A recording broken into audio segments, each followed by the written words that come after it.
The wind off the St. Lawrence that morning carried the smell of wood smoke and coming snow. It was the kind of cold that settles into your collar before you've even stepped off the bus, the kind that makes everything feel formal and final. The ceremony at the RCMP Regional K9 Memorial in Kingston, Ontario, was already underway by the time the old woman arrived. Nobody noticed her come in. She moved along the outer edge of the crowd with the careful deliberateness of someone who had learned long ago not to take up too much space. She wore a green canvas work coat, the kind that costs $40 at a farm supply store and lasts 20 years. Her boots were rubber-soled and practical. Her grey hair was pulled back without fuss. She carried nothing except a paper coffee cup that had long since gone cold. Around her, dress uniforms gleamed. Brass buttons caught the pale November light. Families of fallen officers stood in careful rows near the stone monument, holding small Canadian flags that barely stirred in the still air. Photographers moved along the perimeter. A senator said something into a microphone that the wind half swallowed. The crowd applauded politely. The woman found a space near the back, close to the low concrete wall that separated the Memorial Plaza from the parking lot. She stood there, both hands wrapped around her cold cup, and she looked at the dogs. There were 8 of them, aligned in 2 precise rows on the left side of the podium. Belgian Malinois, mostly, with 2 German shepherds at the ends. Their handlers stood behind them, shoulders squared, eyes forward. The dogs were motionless. Ribbons had been pinned to their harnesses. One of the Malinois, a large, dark-masked male at the front of the formation, turned his head slowly, as though he'd caught a scent that didn't fit the rest of the afternoon. His name was Kodiak. But that is getting ahead of things. Her name was Sylvie Tran. She was 29 years old when she started working at the Canadian Forces Base, Petawawa Kennel Facility, brought in through an agricultural contracting firm that handled general maintenance and groundskeeping for the base. She had grown up outside Rivière-du-Loup, the second youngest of 4 children, raised on a working property that kept chickens, 2 pigs, and a rotating cast of barn cats and mixed-breed dogs that her mother named after Quebec hockey players. She had a diploma in veterinary assistance and no particular plan for what came next. The kennel supervisor at CFB Petawawa was a man named Sergeant Aldous Briggs, who had spent 19 years developing the base's working dog program, and who had very specific ideas about who belonged around his animals and who did not. He gave Sylvie Tran exactly 4 minutes on her first morning, before deciding she was the latter. "You're the cleaner," he said. "General maintenance," she said. And yes, he showed her the supply room, the hose connections, the drain locations. He told her the dogs were not to be approached, spoken to, or looked at directly during active training periods, which were, as far as Sylvie could tell, most of the day. He gave her a laminated sheet of rules. She read it carefully, folded it in half, and put it in her back pocket. She lasted 3 weeks before Kodiak broke the arrangement. He was 14 months old then, a Belgian Malinois with a dark saddle and amber eyes that seemed to register everything twice, once with his nose and once with his brain. He had come from a training facility in Germany and was considered by everyone who handled him to be exceptional. He was also, in ways that the formal assessments didn't quite capture, deeply particular about human beings. Most dogs selected for RCMP and Canadian Forces K9 programs develop strong handler bonds within the first weeks of deployment. They are assessed for drive, stability, focus, and what trainers call civil agility, a combination of courage and social intelligence that determines how a dog reads unfamiliar situations. Kodiak had all of these in abundance. What he also had, and what made him quietly difficult for the first rotation of handlers, was an unusual sensitivity to something harder to name. He noticed, with an accuracy that unnerved his trainers, which human beings around him were afraid, which ones were performing confidence they didn't feel, and which ones were exactly what they appeared to be. He liked very few people. Sylvie had been scrubbing down the kennel run adjacent to his training area On a Wednesday afternoon in late February, when Kodiak, between exercises, turned away from his handler mid-session and walked to the fence, he sat down and looked at her. His handler, a corporal named Beauchamp, called him back.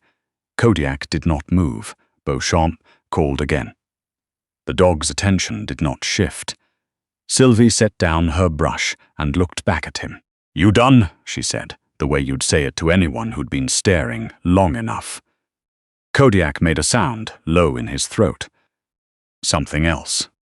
Sergeant Briggs witnessed the exchange from 30 meters away and said nothing about it for 2 days.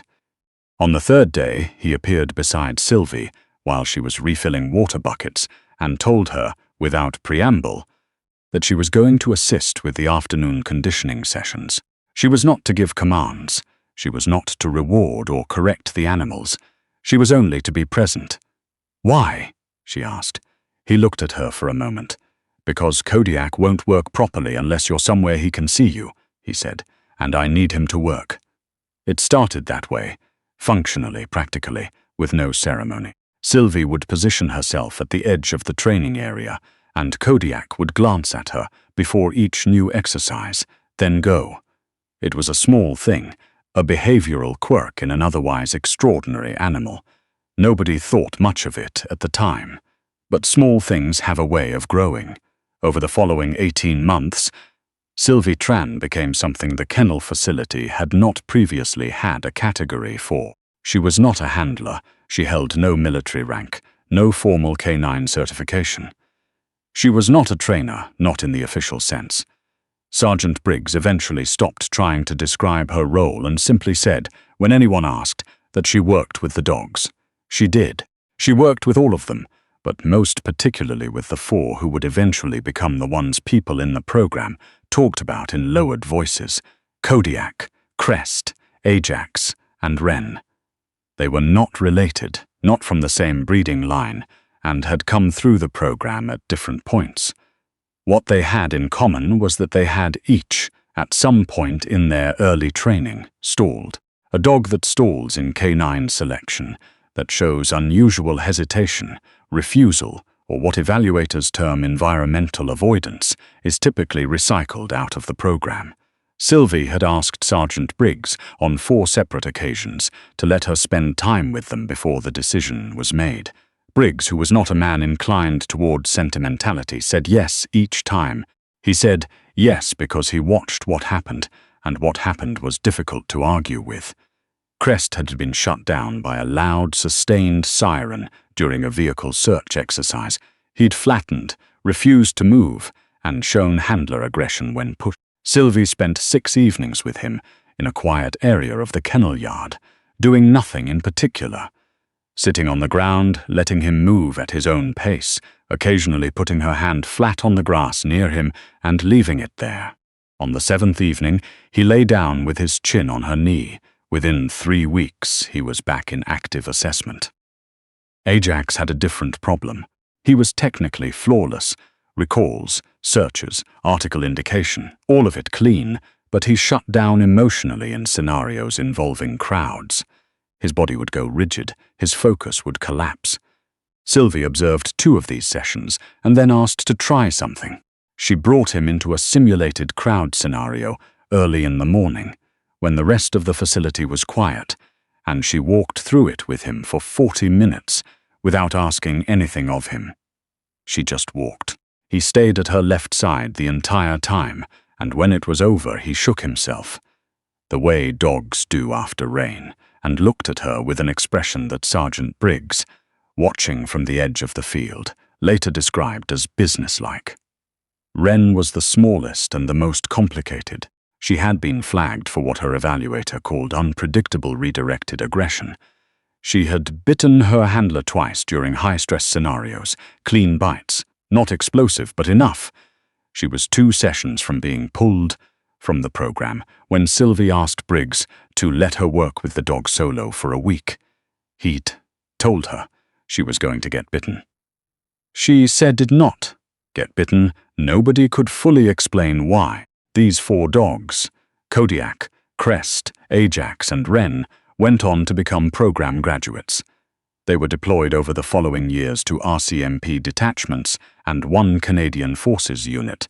Kodiak specifically was assigned to a specialized unit in Ottawa that Sylvie was not told the specifics of, which she understood without needing it explained. The morning Kodiak was transferred, he sat in the rear of a transport vehicle and watched through the grated window as Sylvie stood in the kennel yard. He made no sound. She made no sound. The vehicle pulled away, and she went back inside and scrubbed the runs until her arms ached. She did not expect to see him again. Her contract with the facility ended in the spring. There were no extensions available, or none that were offered. She was thanked by Sergeant Briggs in a manner that was, for him, almost effusive. A full 12 seconds of eye contact and a handshake that lasted longer than standard.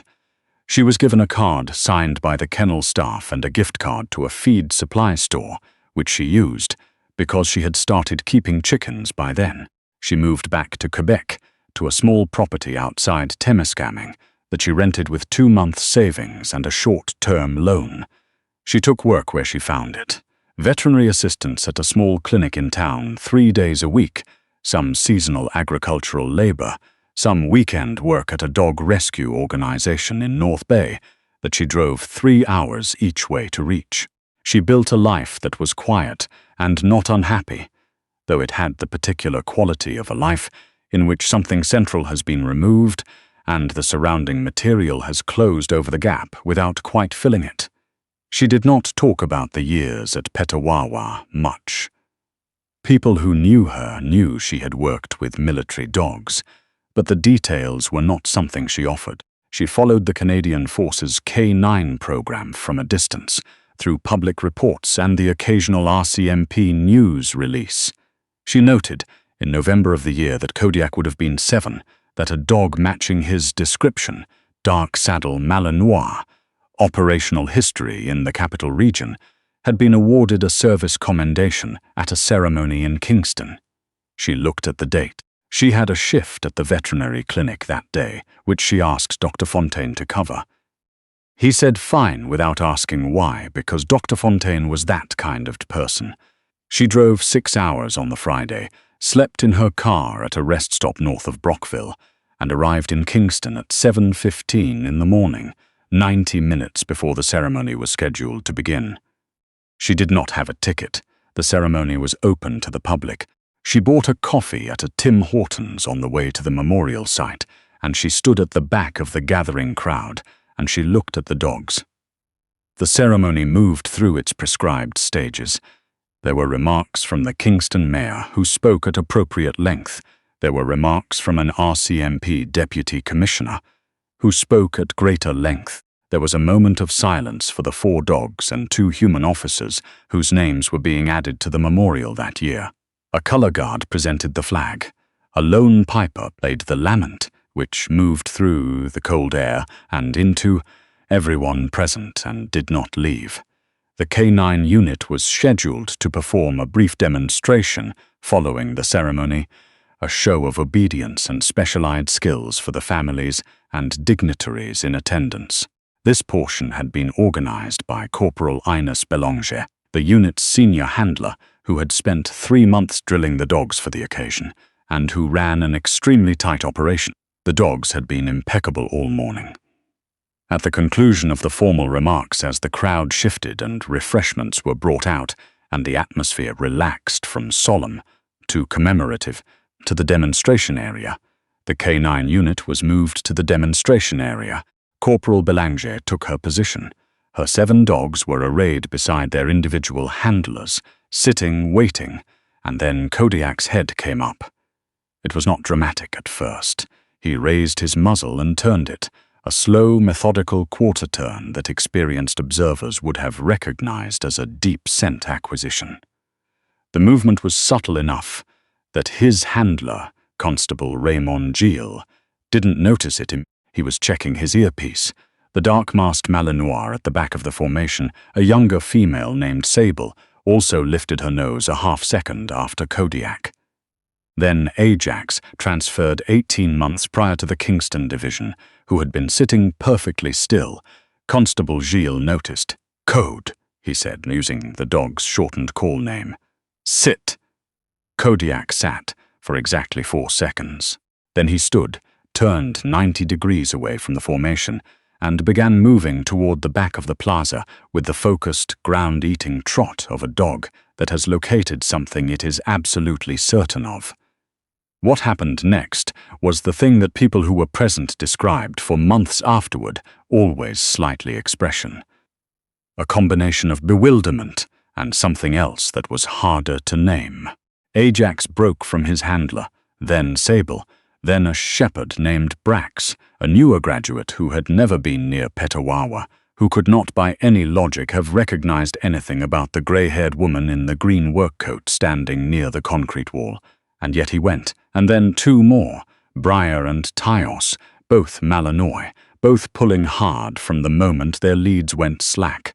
Corporal Belanger said afterward that she had never experienced anything like it in 11 years of K9 work.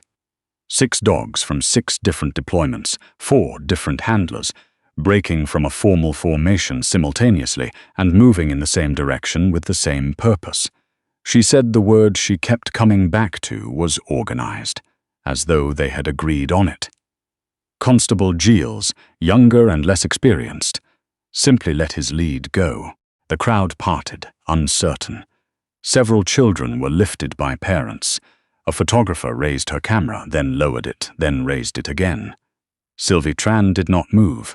She stood at the back wall with her cold coffee cup and watched them coming, all 6 of them, and her face did something complicated that she didn't try to manage.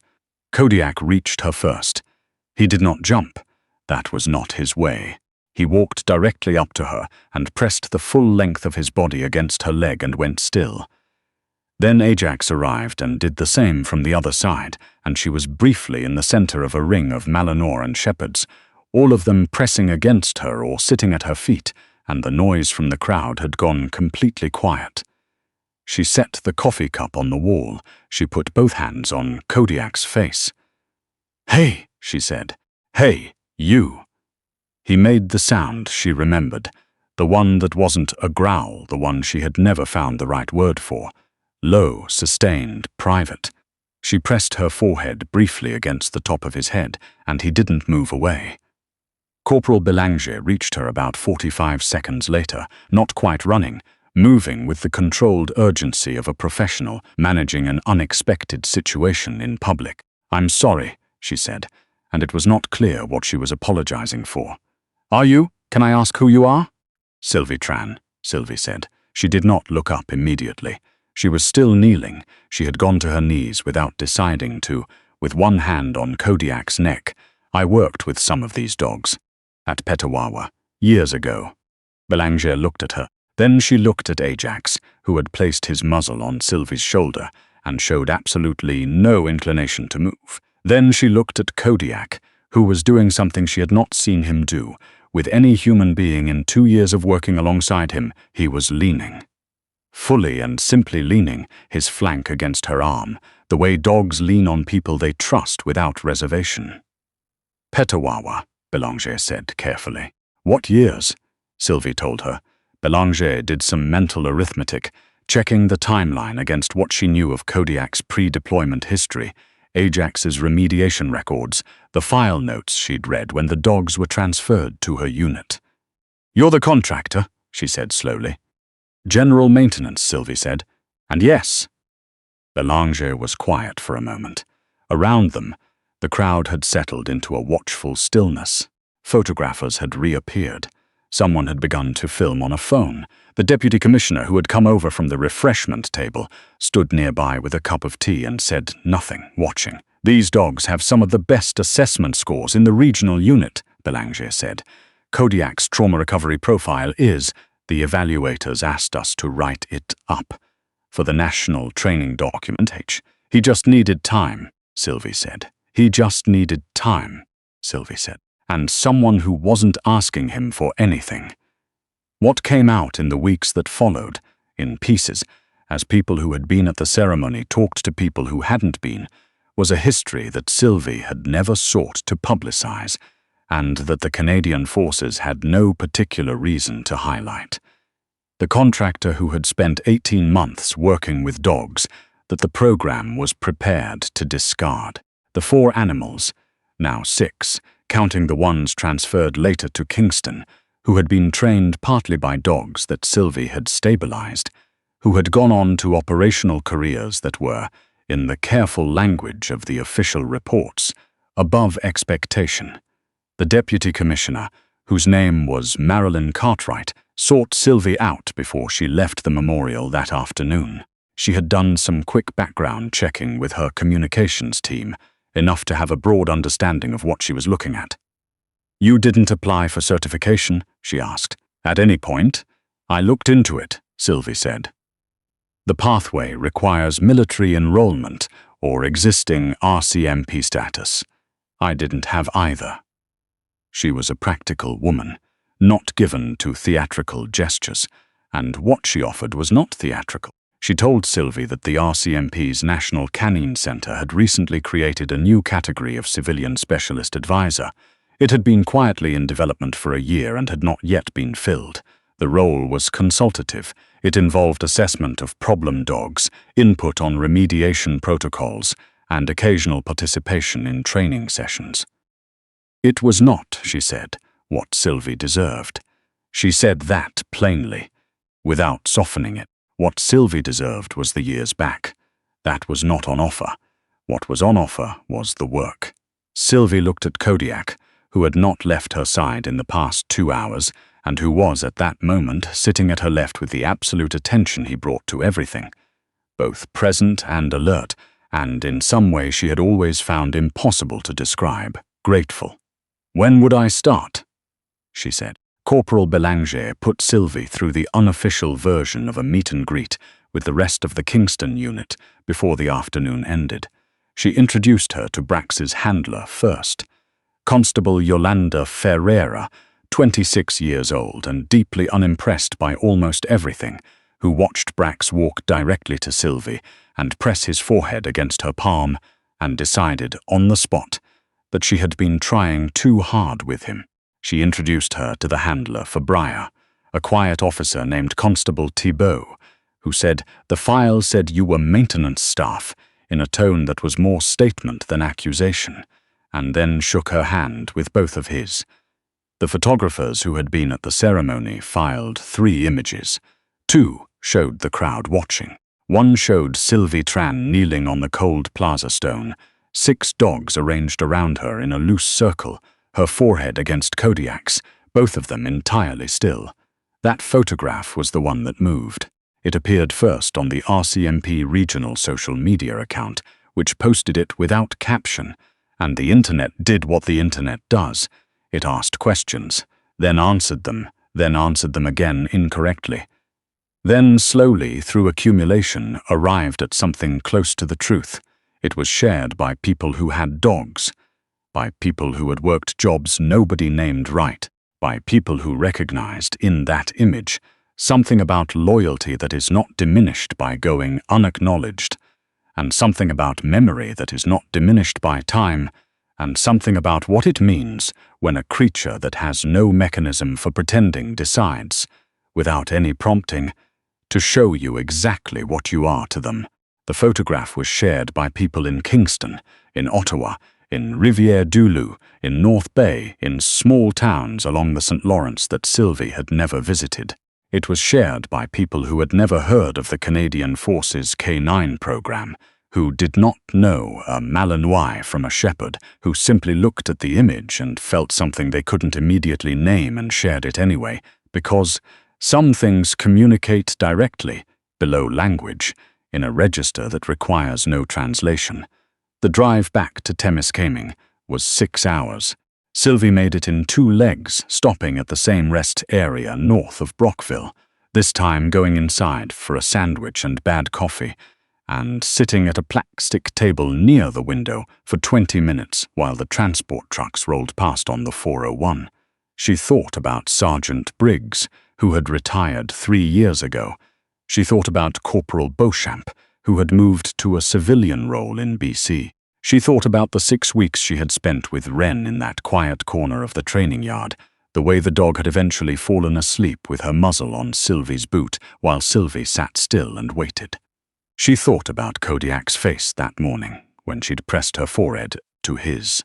The smell of him. Leather, worked leather and cold air, and something under that. The particular warmth of an animal that knows you.